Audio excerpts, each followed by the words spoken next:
السلام علیکم ورحمۃ اللہ وبرکاتہ۔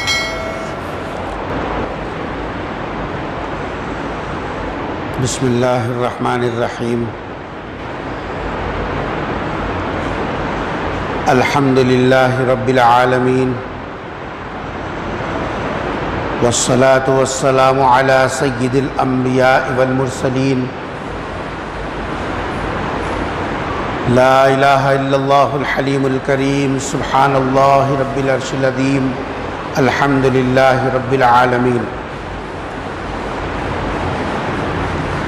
قال اللہ تبارک و تعالی فی کلامہ المجید والفرقان الحمید، فاعوذ باللہ من الشیطان الرجیم، بسم اللہ الرحمن الرحیم۔ مثلهم فی التوراة ومثلهم فی الانجیل۔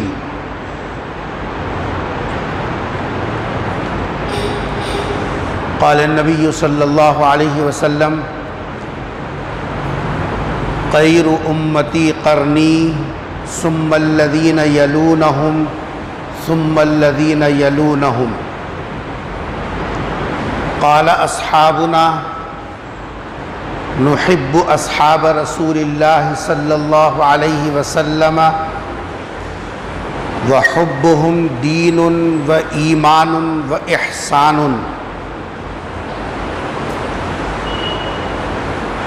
عزیزان گرامی، مسلسل 3 جمعہ سے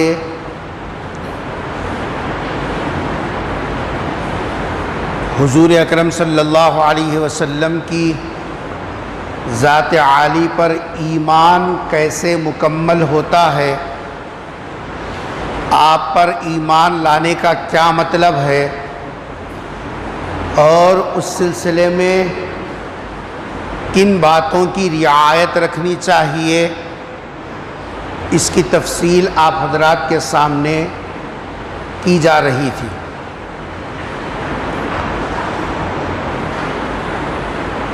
پیغمبر کی ذات کے بعد،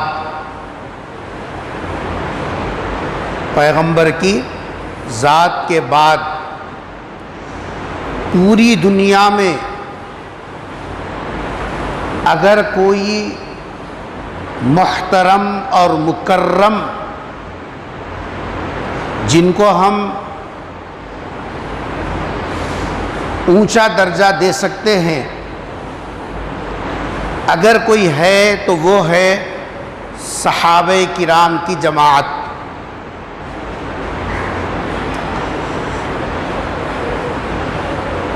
آج کی اس نشست میں ہمارا جو ایمان ہے، ہم جس دین پر چلتے ہیں، یہ دین ہم کو صحابہ کے بارے میں کیا ہدایت دیتا، صحابہ کرام کے بارے میں کیسے خیالات، کیسی سوچ ایک نبی کے غلام کو رکھنا چاہیے، اس کی تفصیل اس موقع پر آپ کے سامنے رکھنے کا ارادہ ہے۔ اسی نسبت سے قرآن کریم کے سورہ فتح کی آیت کا ایک مختصر سا حصہ پڑھا گیا، اور بخاری شریف کے حوالے سے رسول اکرم صلی اللہ علیہ وسلم کا ایک ارشاد پڑھا گیا۔ دیکھو، دنیا میں 2 جماعتیں ایسی ہیں، 2 جماعتوں کا مطلب 2 قسم کے افراد، ان کی تعداد چونکہ زیادہ ہے اس لیے جماعت کہتے ہیں۔ جمع ہونا، کئی افراد ہیں اس لیے اس کو جماعت کہتے ہیں۔ ہمارے عرف عام میں جماعت کا مطلب تبلیغی جماعت، اسلامی جماعت، فلاں جماعت، یہ تصور ہے۔ یہاں جماعت سے وہ مراد نہیں ہے، کیونکہ روٹیشن میں جو الفاظ جس معنی کے لیے استعمال ہوتے ہیں، جب ہم مطلق بولیں گے تو عام طور پر ذہن وہی کام کرتا۔ یہاں جماعت سے مراد وہ افراد دنیا کے اندر دو قسم کے افراد ایسے ہیں جو منتخب ہیں. آدمی اپنی محنت سے، اپنی مرضی سے، اپنی جد و جہد سے، اپنی خواہش سے، اپنی آرزو سے اس جماعت میں داخل ہونا چاہے، انسان کے بس کا نہیں. یہ دو قسم کے افراد ایسے ہیں پوری دنیا میں، جب سے دنیا کا نظام چلا تب سے جب تک دنیا کا نظام باقی رہے گا تب تک پورے وقت کے اندر.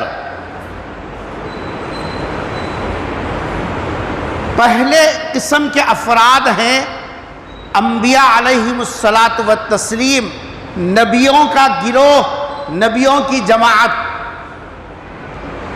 یہ افراد ایسے ہیں آدمی اپنی محنت، جد و جہد، اپنی مرضی، اپنی خواہش سے اگر کوئی نبی بننا چاہے نہیں بن سکتا. پوری زندگی سجدے میں لگا دے،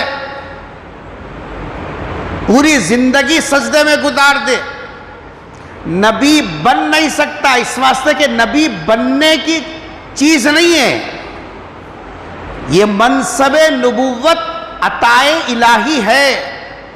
اللہ جس کو چن لے، اللہ جس کو منتخب کر لے، بس وہی نبی بن سکتا ہے. جی اس کے علاوہ ایک فرد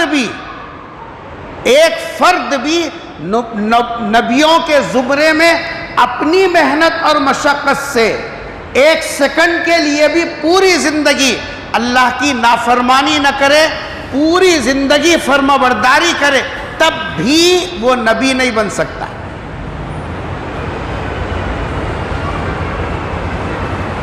ایک جماعت تو یہ ہے نبیوں کی جماعت، انبیاء کا گروہ،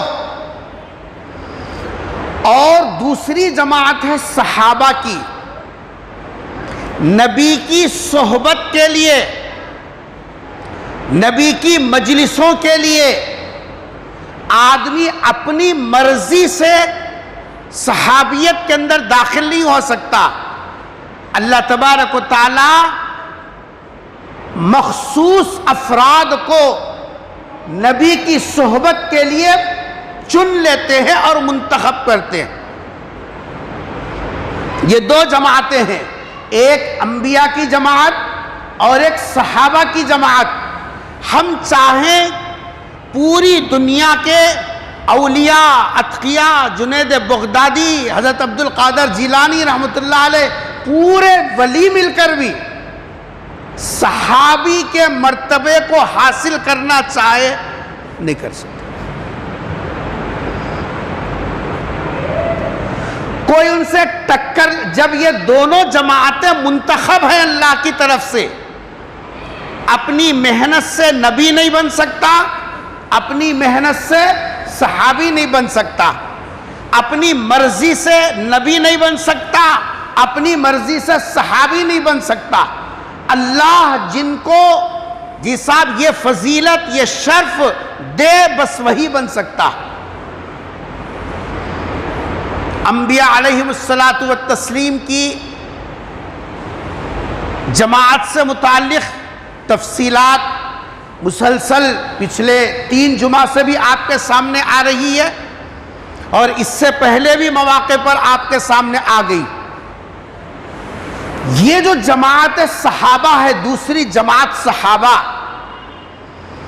ان کے بارے میں ہمارے ذہنوں میں کیا سوچ ہونا چاہیے، ان کے تعلق سے کیسے پاکیزہ خیالات ہونے چاہیے. حضرات صحابہ کرام کے بارے میں ہماری جی صاحب جو ہے فکریں کیسی ہونی چاہیے. اس سلسلے میں چونکہ زیادہ معلومات نہیں ہیں، یا جن کو ہے وہ بھی اوپری سطح کے ہیں، جی اس لیے موجودہ دور کے اندر جو فتنوں کا دور چل رہا ہے، جی حضرات صحابہ کرام کے بارے میں ان کا مقام کیا ہے، یہ جماعت سے متعلق کیا عقیدے رکھنا، کیسی فکریں اور کیسی سوچ رکھنا، ان کے حقوق کیا ہیں معلوم کرنا از حد ضروری ہو گیا۔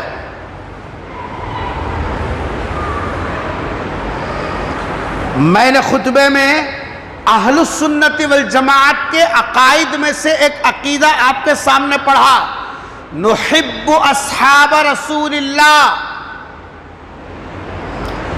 نبی کے صحابہ کرام سے ہم لوگوں سے مطالبہ ہے کہ نبی کے صحابہ سے ہم محبت رکھیں، دل چاہے تب بھی رکھیں، من نہ مانے تب بھی صحابہ سے محبت رکھیں۔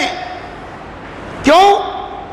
اس واسطے کہ حبہم دین، حبہم ایمان، حبہم احسان، صحابہ سے محبت ہمارے دیندار ہونے کی پہچان ہے۔ بہت بڑے دیندار ہیں صاحب، بہت بڑے جی صاحب ایمان والے ہیں، کیسا پہچانے؟ جھبے قبے سے؟ جھبے قبے سے کوئی دیندار نہیں۔ فرعون بھی بہت بڑا جھبا پہنتا تھا، نہیں، جھبے قبے سے کوئی ایمان والا نہیں۔ اس کے ایمان کی نشانی، اس کے دین کی پہچان، اس کے نیک ہونے کی علامت، فرما حبہم، جس کے پاس صحابہ کی محبت ہے، جس کے دل میں صحابہ کی محبت ہے، یہ اس کے دیندار ہونے کی علامت ہے، یہ اس کے مومن ہونے کی پہچان ہے، یہ اندر سے نیک ہے، یہ اس کی علامت ہے۔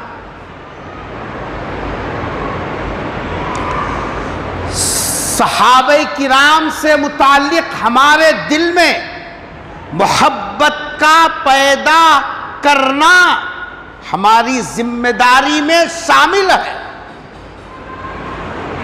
اگر ہم نے صحابہ کرام سے متعلق صحیح فکر، صحیح نظریہ، صحیح جی صاحب خیال نہیں رکھا، وَبُغْضُهُمْ كُفْرٌ وَنِفَاقٌ وَطُغْيَانٌ، بعض حالات میں صحابہ کرام سے دل صاف نہیں رکھا، دل صاف نہیں رکھنا بعض اوقات کفر کا اندیشہ ہے، بعض حالات میں آدمی منافق بن جاتا ہے، اور بعض حالات میں دین کا باغی اور سرکشی شمار ہوتا۔ حضرات صحابہ کرام سے محبت جو دل میں پیدا ہوتی ہے، وہ اس وقت میں پیدا ہوتی ہے جب ہم صحابہ کا مقام اور مرتبہ سمجھیں۔ صحابہ کتنے اونچے درجے کے تھے، ان کا مقام کیا تھا؟ ایک مقام تو آپ کو سمجھ میں آ گیا، یہ وہ منتخب جماعت ہے جو اللہ نے ان کا انتخاب کیا، کوئی اپنی مرضی سے منتخب نہیں ہو سکتا۔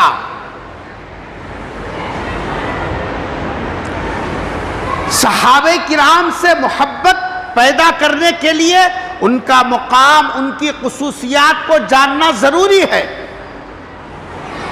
صحابہ کرام کی چند خصوصیات اس مختصر سی مجلس میں آپ کے سامنے رکھوں گا، جس سے آپ اندازہ کر سکتے ہیں اللہ تبارک و تعالیٰ نے حضرات صحابہ کرام کو کتنا اونچا مرتبہ عطا فرمایا تھا۔ سب سے پہلے اللہ تبارک و تعالیٰ نے حضرات صحابہ کرام کو نبی کی صحبت عطا فرمائی، نبی کی صحبت عطا فرمائی۔ غور کیجئے، ان صحابہ کرام نے اپنی آنکھوں سے نبی کا دیدار کیا، اور نبی نے اپنی آنکھوں سے ان کو دیکھا. آپ نبی کو دیکھیں اور نبی صحابی کو دیکھیں. دنیا میں اب کوئی آدمی کتنی کوشش کر لے کیا یہ مقام حاصل کر سکتا ہے؟ ماں پیٹ مسلمان، بہترین قرآن کی تفسیر کرنے والا، بہترین تقوی، بہترین اخلاص، بہترین زہد، بہترین جو ہے معاشرت، سب کچھ ہے، لیکن وہ آنکھیں کہاں سے لائے گا جو آنکھیں نبی کا دیدار کی ہو اور پھر نبی کی آنکھیں ان پر پڑی ہو. یہ مقام کسی کو نہیں ہے، وہ تنہا صحابہ کرام کی جماعت ہے. تنہا صحابہ کرام کی جماعت ہے، اس کے علاوہ کوئی جماعت ایسی نہیں ہے جن کو یہ شرف حاصل ہوا. نمبر 2، قرآن کریم میں جتنی ایمانی صفات کا تذکرہ ہے، صادق ہونا، راکع ہونا، زاہد ہونا، مفلح ہونا، مومن ہونا، یہ جتنی ایمانی صفات قرآن میں ذکر کی گئی، ان کا سب سے پہلا مصداق اگر کوئی جماعت ہے تو وہ کون سی ہے؟ وہ آپ اور ہم نہیں ہیں. قرآن نے جن کو صادق کہا، اولئک هم الصادقون، تو اس کا مصداق سب سے پہلے کون ہے؟ صحابہ ہیں. اولئک هم الراشدون، یہ رشد کا، راشد کا سب سے پہلا مصداق یہ صحابہ ہیں.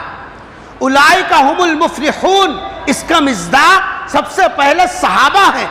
اس کے بعد طبعاً ہم ہیں، اس واسطے کہ ہم صحابہ کی نقل کرتے ہیں، ورنہ اس کا اصل مصداق اللہ کا روح سخن خطاب حضرات صحابہ کرام کو ملا.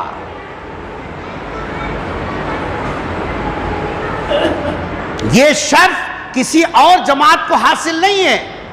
قرآن میں جہاں بھی کامیاب، قرآن میں جہاں بھی جیسا مفلح، قرآن میں جہاں بھی ساجد، قرآن میں جہاں بھی صادق، قرآن میں جہاں بھی ساجد کہا گیا، وہ کون لوگ ہیں؟ وہ صحابہ کرام کی جماعت ہے. تیسرا، پیغمبر صلی اللہ علیہ وسلم نے جب اپنے نبی ہونے کا اعلان کیا، آپ بتلائیے آپ پر سب سے پہلے ایمان لانے والے پوری دنیا میں جب نبی نے نبوت کا اعلان کیا کون سی جماعت تھی؟ ارے اتنا آہستہ بولیں، کون سی جماعت تھی؟ صحابہ ہی سب سے پہلے پیغمبر صلی اللہ علیہ وسلم پر ایمان لائے. ایمان لانے میں سبقت، ایمان لانے میں اولیت صحابہ کرام کو حاصل ہے، کسی اور کو حاصل نہیں ہے. ایمان لانے میں بھی اور قربانی دینے میں بھی.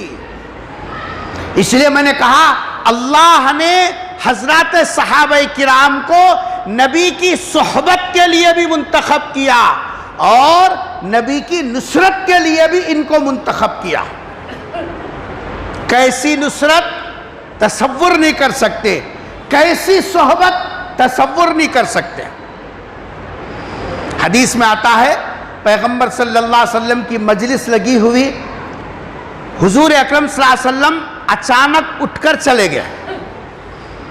بہت دیر ہو گئی، جو آپ کے ساتھ بیٹھے ہوئے تھے وہ لوگ پیغمبر کے انتظار میں بیٹھے کہ اب آتے ہیں اب آتے ہیں. ہو سکتا کوئی ایمرجنسی کام کی وجہ سے آپ تشریف لے گئے جی، لیکن بہت دیر ہو گئی. تو ایک صحابی کہتے ہیں سب سے پہلے میرے دل میں جی صاحب ڈر شروع ہو گیا، پتہ نہیں آپ کہاں چلے گئے، اب تک کیوں نہیں آئے. باہر تو آپ کے دوست بھی ہیں، دشمن بھی ہیں، پتہ نہیں آپ کسی دشمن نے آپ کے ساتھ کوئی زیادتی تو نہیں کی. یہ سوچتے، یہ خیالات ذہن میں آتے ہی کہتے ہیں کہ میں مجلس سے اٹھا اور پیغمبر صلی اللہ علیہ وسلم جہاں جہاں ہو سکتے تھے وہ سب جگہ تلاش کیا، کہیں بھی پیغمبر صلی اللہ علیہ وسلم نظر نہیں آئے۔ صحابی کہتے ہیں کہ میرا دل اور دھڑکا، میرا ڈر اور مضبوط ہونے لگا، جہاں جہاں عموماً آپ ملتے وہاں تو ہے نہیں۔ صحابی کہتے ہیں کہ میرا خیال آیا ہو سکتا ہے کہ آپ کسی باغ میں تشریف لے گئے ہو، میں جنگل کی طرف نکلا اور ایک جنگل کے ایک باغ کے پاس خیال ہوا کہ عام طور پر سرکار یہاں آتے ہیں، دیکھیں گے اس میں ہے کیا۔ باغ کی دیواریں اونچی، دروازہ بند، اندر جانے کا کوئی راستہ نہیں، پورے باغ کا گول چکر لگا لیا لیکن جانے کا کوئی راستہ نظر نہیں آیا۔ نبی کی صحبت کے لیے کیسے بے چین بے قرار رہتے تھے، اندازہ لگائیے۔ صحابی کہتے ہیں میں نے کہا اب اندر جانے کے ایک ہی راستہ ہے، وہ جو نالے کا پانی آنے کے واسطے جی بڑی نالی چھوڑتے نا باغوں میں، وہ نالی پر نظر پڑی، میں آؤ دیکھا نہ تاؤ دیکھا، اس کے اندر گھس گیا۔ اندر گھس کے جیسے ہی میں ادھر نکل رہا تھا باغ کے اندر، سامنے بولی کے منڈیر پر سرکار بیٹھے ہوئے تھے۔ جیسے جیسے میں اندر داخل ہو رہا ہوں، حضور اکرم صلی اللہ علیہ وسلم میرا نام لے کر بولے کون ہیں؟ آپ ہیں۔ جب وہ کھڑے ہو گئے کہا کہ فدا کا ابی و امی یا رسول اللہ، میرے ماں باپ آپ پر قربان، آپ مجلس سے اڑ گئے، بہت دیر ہو گئی نہیں آیا تو بے چینی ہوئی، میں آپ کی تلاش میں نکلا، کہیں نہیں ملے، دل بولا یا آتے تھے ہوں گے یہی ہوں گے، اس واسطے میں یہاں سے اندر گھس گیا، کوئی راستہ نہیں ملا۔ سرکار نے کیا فرمایا؟ حضور نے فرمایا میرا بھی خیال یہ تھا کہ آنے والا جب سر نظر آیا کوئی آ رہا ہے تو میں سوچا تمہارے علاوہ کوئی دوسرا نہیں آ سکتا۔ نبی کی صحبت کے لیے حضرات صحابہ کرام اپنے گھروں میں اپنے بیویوں کے پاس اتنے سکون سے اور مطمئن نہیں رہتے تھے جتنا نبی کریم صلی اللہ علیہ وسلم کی مجلسوں کے لیے بےتاب اور جیسا بے چین ہوا کرتے تھے۔ اللہ نے نبی کی نصرت کے لیے اور اللہ نے نبی کی صحبت کے لیے ان کو منتخب فرمایا۔ اور ان کا تذکرہ صحابہ کرام کا، اللہ اکبر، قرآن پڑھیے۔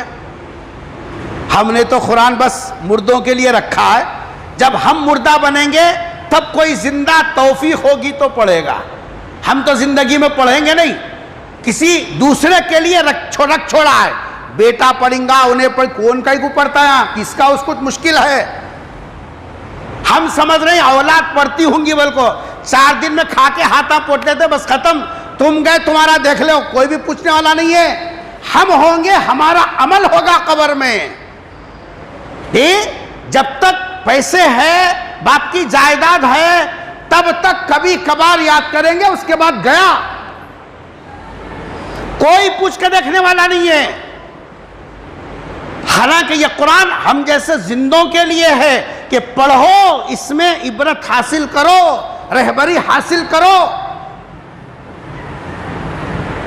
قرآن کریم میں اللہ تبارک و تعالیٰ نے ارشاد فرمایا ذَلِكَ مَثَلُهُمْ فِي التَّوْرَاتِ وَمَثَلُهُمْ فِي الْإِنْجِيلِ، یہ وہ افراد ہیں، یہ وہ جماعت ہے، صحابہ کی جماعت، ان کا تذکرہ تورات میں ہے، ان کی صفات کہ آخری نبی آئیں گے، ان کے صحابہ ایسی ایسی خوبیوں کے مالک ہوں گے۔ نبی نہیں، نبی کے صحابہ کی صفات کا تذکرہ قرآن کیا کہہ رہا؟ فی التورات و فی الانجیل۔ انجیل نبی کے دور سے کتنے پہلے سے اتری معلوم؟ 600 سال سے پہلے انجیل کا دور، سرکار کے نبی بنائے جانے سے، قرآن کے اترنے سے 600 سال پہلے انجیل اتری۔ وہ انجیل میں 600 سال پہلے کی کتاب میں سرکار کے صحابہ کی علامتیں ذکر کی گئی، اور تورات تو اس سے پہلے کی کتاب ہے، آسمان کی سب سے پہلی کتاب تورات جو بڑی کتابیں اتری وہ تو اس سے پہلے کی ہے، تو اندازہ لگاؤ کتنے ہزار سال پہلے کی ہے. لیکن نبی کے صحابہ کا تذکرہ وہ آسمانی بڑی کتابوں میں موجود، اور اس کی گواہی کوئی عام نہیں دے رہا، اللہ کا کلام دے رہا ہے. آپ کو معلوم ہے پوری قرآن کھنگال کے دیکھیے، قرآن میں 4 نبیوں کے جو ہے ان کے رفقا کا ذکر ہے. ابراہیم علیہ السلام، موسیٰ علیہ السلام، عیسیٰ علیہ السلام اور ہمارے پیغمبر صلی اللہ علیہ وسلم. قرآن میں کتنی آیتیں ہیں؟ ایک اندازے کے مطابق 6666 آیتیں. حضرت ابراہیم علیہ السلام کے ساتھ میں رہنے والوں کا تذکرہ، رفقائے قلیل، یہ 6600 آیتوں میں سے صرف 9 آیتوں میں حضرت ابراہیم علیہ السلام کے ساتھیوں کا ذکر ہے. کتنی؟ 9 آیتوں میں. اس کے بعد حضرت موسیٰ علیہ السلام، ان کے ساتھیوں کو کہتے ہیں نقبا. جیسے نبی کے یاروں کا نام ہے صحابہ، تو حضرت موسیٰ علیہ السلام کے ساتھ میں رہنے والوں کا نقبا. نقبا کا تذکرہ پورے قرآن کے 6600 آیتوں میں سے صرف 19 آیتوں میں ہے. ابراہیم علیہ السلام کی جماعت کے افراد کا تذکرہ 9 میں، اور حضرت موسیٰ علیہ السلام کے نقبا کا تذکرہ 19 میں. اس کے بعد حضرت عیسیٰ علیہ السلام، جن کو حواری کہتے ہیں، اذ قال الحواریون، حواری حضرت عیسیٰ علیہ السلام کے یہ ساتھ جو ہے صحابہ، ان کو حواری کہتے ہیں قرآن کی اصطلاح میں. حواریوں کا تذکرہ 27 آیتوں میں، 6600 آیتوں میں سے کتنی آیتوں میں؟ 27. 9 19 27. قربان جائیے، صحابہ کرام کا جب نمبر آیا، 1 نہیں 2 نہیں 700 آیتیں. کتنے؟ 700 آیتیں. اللہ کی توحید 2200 آیتوں میں ہے. نبیوں کا تذکرہ 1300 آیتوں میں ہے. صحابہ کا تذکرہ 700 آیتوں میں ہے. انبیاء کا تذکرہ 1300 جی، اور صحابہ کا تذکرہ 700 آیتوں میں سے ہے. ابراہیم خلیل کے جی صاحب رفقا کا تذکرہ 9 میں، حضرت جی صاحب موسیٰ علیہ السلام کے نقبا کا تذکرہ 19 میں، حضرت عیسیٰ علیہ السلام کے حواریوں کا تذکرہ 27 میں. لیکن سرکار دو عالم صلی اللہ علیہ وسلم کے صحابہ کا نمبر آیا 1 آیت 2 آیت نہیں، ان کی عظمت، ان کا درجہ، ان کا مقام، ان کی رفعت، یہ سب ان کے تذکرے قیامت تک باقی رہنے والی کتاب کے 700 آیتوں کے اندر. کبھی اس اعتبار سے بھی قرآن پڑھیے. ہم تو قرآن کھولتے ہیں، یوں کھولتے اما بالا دکھی مل صاحب بند کر، اب شروع. کہاں مفتیاں ہیں، کہاں عالمہ ہے، قرآن میں بالا نکل رہی، کیا ہو رہا کی کیا نہیں کی. ارے قرآن بالا نکلنے کی جگہ حجام کا گھوڑ ہے کیا؟ وہ جا حجام کی دکان کو، وہاں تجھے بالا نظر آئیں گے. یا اما کھولی قرآن کی، بالا امو کیا ہوتا کیا نہیں کہ رکھ دو، ختم. اب قرآن سے بالکل 3 طلاق. قرآن کو کیوں نہیں پڑھ رہے اماں؟ کیا کرنا، جب کھولے بالا آ رہی، کیا 7.5 لگی کی کیا نہیں کی. لو قرآن میں بال نظر آیا 7.5، اس واسطے اس کو کھولو نہ کو، دیکھو نہ کو. یا پھر کچھ تو بھی فال کھولنا ہے، دکمک ہو رہا کوسے تو بھی کام. جب ڈبل پلو گھما کے باوضو ہو کر منہ میرا کعبہ شریف کی طرف رحال کھول کے قرآن کھولیں گے، آنکھ بند کر کے اللہ کرنا نہیں کرنا، کرنا نہیں کرنا، گھٹ بول کو نکال کر دیکھتے، ہاں کرنا بول کو دکھ رہا ہے یہاں ایک جگہ اردو میں، بس کرنا. قرآن اترا ہے جس کے واسطے. فالاں کھولو دی، بالا تلاش کرو دی صاحب، اور یہ کرو وہ کرو، مر گئے اس کے اوپر پڑھتے، خالی اس کے واسطے اترا قرآن، اور کیا واسطے اترا. کبھی نبی کی سیرت دیکھنے کے لیے بھی قرآن پڑھا. کس کس آیت میں اللہ نے نبی کا تذکرہ کیا، وہ کون سی آیتیں جن آیتوں میں صحابہ کا تذکرہ کیا. بلکہ مولانا عبدالشکور دین پوری رحمۃ اللہ علیہ فرماتے ہیں قرآن کی ہر آیت میں مجھے صحابہ کا عکس نظر آتا ہے. یہ ہے قرآن کریم میں حضرات صحابہ کرام کا مقام. اس لیے حضرات صحابہ کرام سے ان وجوہات کی بنا پر، میں اس سے پہلے بھی ایک بات بتا تھا، حضرات صحابہ کرام وہ مقدس جماعت ہے، ان کی تربیت براہ راست کس نے کی؟ سرکار دو عالم صلی اللہ علیہ وسلم نے کی. کیونکہ نبی کی تربیت براہ راست کون کرتا ہے؟ اللہ کرتے ہیں. اور نبی براہ راست کن کی تربیت کرتا ہے؟ صحابہ کی تربیت نبی کرتے ہیں، اور نبی کی تربیت اللہ تبارک و تعالیٰ کرتے ہیں. نبی کے پاس علم اللہ کے پاس سے آتا ہے، صحابہ کے پاس علم نبی سے آتا ہے. اس لیے صحابہ کرام کے پاس جو علم ہے وہ تمام کا تمام نبی سے منتقل ہوا علم ہے، کوئی دوسرا علم نہیں ہے. ایسی مقدس جماعت جی ان سے محبت کرنا، حبہم دین و ایمان و احسان، صحابہ سے محبت کرنا دیندار ہونے کی علامت ہے. صحابہ سے محبت کرنا مومن ہونے کی پہچان ہے. صحابہ کرام سے محبت کرنا آدمی کے نیک ہونے کی یہ سب مہر ہے. یہ ہمارے لیے ٹھپے کا کام کرے گا، کوئی اور دلیل کی ضرورت نہیں. دل میں اگر صحابہ کرام کی محبت ہے، سمجھ جانا یہ مومن بھی ہے، دیندار بھی ہے اور نیکوکار بھی ہے. اللہ سے دعا ہے اللہ تبارک و تعالی ہم سب کو حضرات صحابہ کرام کو مقام و مرتبہ سمجھنے کی توفیق نصیب فرمائے. انشاءاللہ اگلی جمعہ حضرات صحابہ کے حقوق کیا ہیں، ان کا احسان امت پر کتنا بڑا ہے اور ان کے حقوق کیا ہیں، اس کے اوپر بات ہوگی. اس سے پہلے آپ حضرات جانتے ہیں اس وقت میں ہمارا جی صاحب تلنگانہ کا جو قلب شہر ہے، شہر حیدرآباد، جو 14 تاریخ کی بارش کی وجہ سے اس درجہ متاثر ہوا تصور نہیں کر سکتے. 100 سال کے اندر اتنی بارش کسی نے نہیں دیکھی جو 100 سال کے بعد. 100 سال والے ہے کہاں؟ تو ظاہر بات ہے کہ ہماری اپنی لائف میں تو ہم نے کبھی ایسی بارش نہیں دیکھی. اور کتنے لوگ جی صاحب، کتنے گھر، کتنے خاندان تباہ ہو گئے. اللہ کی حکمت اللہ جانے. لیکن آسمانی آفتوں سے جو متاثر ہوتے ہیں اس سلسلے میں ہمارا بھی فرض بنتا ہے. پہلا فرض تو ہے کہ ہم ان کی اس مجبوری کی حالت میں ان کی مدد کے لیے کسی کے بولنے کا انتظار نہ کریں، ہم خود ان کی جی صاحب مدد کے لیے تیار.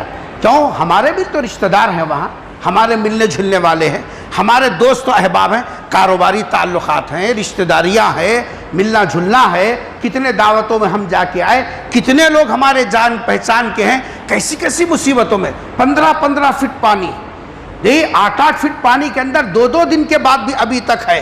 گھر کے اندر کسی کا گھر جی صاحب بابا غیب تو بیٹا غیب، جی صاحب بھاوج غیب تو جی صاحب دیور غیب، جی ماں ہے باپ نہیں ہے، باپ ہے بچے نہیں ہیں. ایسی پریشانی کے عالم میں اس وقت میں ہمارا شہر بہت زیادہ جی صاحب جو ہے مسائل سے دوچار ہے. اس سلسلے میں ہم پہلا کام یہ کریں، ہمارے جو رشتہ دار، ہمارے جو جان پہچان کے لوگ ہیں، کم سے کم فون کر کے ان کی خیر خیریت تو دریافت کریں. اب تو اتنی مشینی زندگی ہو گئی، بازو والا کیا کر رہا، ہمارے کیا کرنا، اپنے کئی گرے مرتا کیوں نہیں جاتا کیوں نہیں، وہ حال ہو گیا. ہمارے فون سے ہماری خیر خیریت پوچھنے سے ان کا دل کتنا مطمئن ہوگا کہ چلو بھائی کوئی ہے ہمارے. اگر کوئی رشتہ دار، کوئی پہچان والے زیادہ پریشان ہے تو ان سے کہیے کہ بھائی چند دن کے واسطے میرے گھر میں آ جاؤ مہمان بن کر، بچوں کو بھیج دو، جی صاحب آپ آ جاؤ، تھوڑا سا ان کو راحت ملے گی. ہم کچھ نہیں کر سکتے تو اتنا تو کر سکتے ہیں، دوست ہونے کے ناطے، رشتہ دار ہونے کے ناطے. یہ سب ان کا سہارا وہاں جا کے نہیں کر سکتے، ان کا گھر رہنے کے لائق نہیں ہو. کھانے پینے کا مسئلہ، 8 فٹ 9 فٹ پانی ہے، اگر چاول مل بھی گئے پکائے گا کہاں، چولہا کہاں سلگائے گا، پینے کے لیے پانی کا انتظام کیسا، ضروریات کیسے، بیمار ہیں، بوڑھے ہیں، بچے ہیں، جی صاحب جو ہے بیوہ عورتیں ہیں، بے سہارا ہیں، روز محنت مزدوری کر کے کھانے والے ہیں، کتنی پریشان جی صاحب ان کی راتیں گزر رہی ہیں، جو ہے دن گزر رہا. اس لیے اس موقع پر یہ احساس نہ ہونے دے کہ ہم بالکل بیگانہ ہیں، ہم بھی ان کے ساتھ میں. شہر نہیں، ہمارے اطراف میں بھی بہت سارے دیہات پانی آ گیا۔ دوسرے دن صبح میں کچھ ساتھیوں نے مجھ سے کہا کہ مول صاحب بہت زیادہ پانی آیا، میں نے کہا کہ چلو جا کے دیکھیں گے۔ ان کے ساتھ جا کر میں نے کیا، مطلب میں آ کے 20-22 سال ہوگا، میں اب تک اتنا پانی ظہیر آباد میں نہیں دیکھا۔ اللہ تبارک و تعالیٰ جب اعمال بگڑتے، پانی، آگ اور ہوا، پانی، آگ اور ہوا، ہر ملک کی تین قسم کی فوج ہوتی، زمینی، بری، بحری۔ سمندر میں رہنے والی فوج الگ، ہوا کی فوج الگ، زمین کی فوج الگ۔ اللہ کے بھی 3 فوج ہے، آگ، پانی اور ہوا، یہ اللہ کی فوجیں ہیں۔ یہ اللہ تعالیٰ جب کسی قوم کو تباہ کرنا چاہتا ہے، ان کی کمر توڑنا چاہتا ہے، ان کو ہوشیار کرنا چاہتا ہے، پانی کا عذاب بھیجتا ہے، ہوا کا عذاب بھیجتا ہے، آگ کے حوالے کرتا ہے۔ اسی لیے آگ کی سزا دینے کی کسی کو اجازت نہیں ہے، آگ کی کسی کو جلا دیا، کسی کو اس کی اجازت نہیں ہے، وہ صرف اللہ آگ میں جلا سکتا ہے، اللہ کے علاوہ کسی کو۔ اس لیے مسئلہ ہے وہ مچھر مارنے کا جو بیٹ ہے وہ بھی استعمال کر سکتے نہیں کر سکتے، چونکہ اس کے اندر بھی یہ سب چرکا لگ کے مر جاتا ہے۔ اس لیے بعض فقہا نے کہا کہ احتیاط کا تقاضا ہے کہ تم وہ بیٹ تک بھی استعمال مت کرو، چونکہ وہ اللہ کی سزا دینے کا اختیار صرف اللہ کو ہے۔ حضرت نوح علیہ السلام پر طوفان آیا، پانی کے ذریعے سے پوری نافرمان قوم کو اللہ نے ڈوبا دیا۔ تو یہ پانی اللہ کے بھی عذاب کی شکل میں بھی آتا ہے۔ ہمارے اعمال ہی ایسے ہو گئے تھے، وہاں کے مناظر جو دور بیٹھ کر دیکھ رہے ہیں تو کلیجہ منہ کو آ رہا ہے، جن پر گزری کیا قیامت گزری ہوگی، کیسے وہ لوگ اس کو سہے ہوں گے۔ اس لیے اپنے رشتہ دار ملنے جھلنے والے ہیں تو ان کی کم سے کم خیر خیریت تو پوچھیے، نہیں اور آگے اللہ نے موقع دیا ان کو اپنے پاس بلا لیجئے مہمان بنا کر 2-3 دن تک، تاکہ وہ وہاں کے ڈر اور خوف سے یہ سب محفوظ تو رہے۔ اور اگر نہیں ہو سکتا یا نہیں بلا سکتے، کچھ مالی مدد ان کی کر سکتے ہیں تو ان کی مالی مدد کی کوشش کیجئے۔ اور سب سے آخری درجہ، ہم ہاتھ اٹھا کے اللہ سے دعا تو کر سکتے ہیں کہ مولا بے سہاروں کے آپ سہارا ہیں، آفت بھی تیری طرف سے آتی ہے، راحت بھی دینے والا تو ہی ہے۔ وَإِذَا مَرِضْتُ فَهُوَ يَشْفِينِ، بیمار بھی تیرے حکم سے ہوتے ہیں، صحت مند بھی تیری جیسا عطا سے ہوتے ہیں۔ اس لیے کم سے کم دعا کریں کہ اللہ سب متاثرین کو جی صاحب جو ہے ان کو بہترین بدلہ عطا فرمائے، راحت کے فیصلے فرمائے، عافیت کے فیصلے فرمائے۔ کل ایک جی صاحب کا تذکرہ ابو ایمل صاحب کے ذریعے سے میں نے جی صاحب دیکھ رہا تھا، 2.5 کروڑ سے زیادہ ان کا مال بہہ گیا، 2.5 کروڑ جی صاحب ان کا مال بہہ گیا۔ اور ایک صاحب صبح میں بتا رہے تھے کہ میں کل ہی جی لکڑی کا کاروبار کرنے والا، میں سامان اتارا، کہاں چلے گیا پتہ نہیں، لاکھوں کا سامان۔ کل تک جو امیر تھے صبح میں ایک ایک بوند کے لیے، ایک ایک نوالے کے لیے وہ لوگ پریشان ہو گئے۔ اللہ نہ کرے یہ آفت کسی اور پر آئے، اللہ کی حکمت اللہ جانتے ہیں، لیکن آنے والے حالات کا یہ سب مقابلہ کرنا، ایک دوسرے کی مدد کرنا، غمخواری میں شریک ہو جانا، ان کی پریشانی کو اپنے پریشانی سمجھنا، یہ ایمان والے کی شان ہے۔ اس لیے جو ہمارے ہیں کم سے کم خیر خیریت پوچھیے، خود بات نہیں کر سکتے گھر کی عورتوں سے بات کروائیے تاکہ ان کو تسلی ہو، گھبراؤ نہیں، ہم لوگ ساتھ میں ہیں، یہ صاحب آپ کا کاروبار بیٹھ گیا، انشاءاللہ ہم سب دوست مل کر آپ کا ساتھ دیں گے۔ ایک آدمی کو اطمینان ہو جاتا ہے۔ دوسرے ہو سکتا ہے تو گھر کے اندر بلا لو 1-2 دن کے لیے، یہ بھی نہیں ہو سکتا اللہ نے طاقت دی تو ان کی مال سے مدد کرو، یہ بھی نہیں ہو سکتا تو کم سے کم آخری درجے میں دعا تو کریں کہ اللہ تبارک و تعالیٰ ان کے لیے پھر سے وہ اسباب پیدا کر دے کہ وہ اپنے پیروں پر کھڑے ہوں، چاروں کو دینے والے بنے، جو پہلے تھے وہ اب بھی اسی طریقے سے بن جائیں۔ اللہ تعالیٰ ہم سب کو اللہ کی نافرمانی سے بچنے کی توفیق نصیب فرمائے۔ اے اللہ ہم سب کے ساتھ عافیت کے فیصلے فرما دے، دین و دنیا میں عافیت کے فیصلے سے فرما دیجئے۔ اے اللہ راحتوں کے، سہولت کے، آسانی کے فیصلے فرما دیجئے۔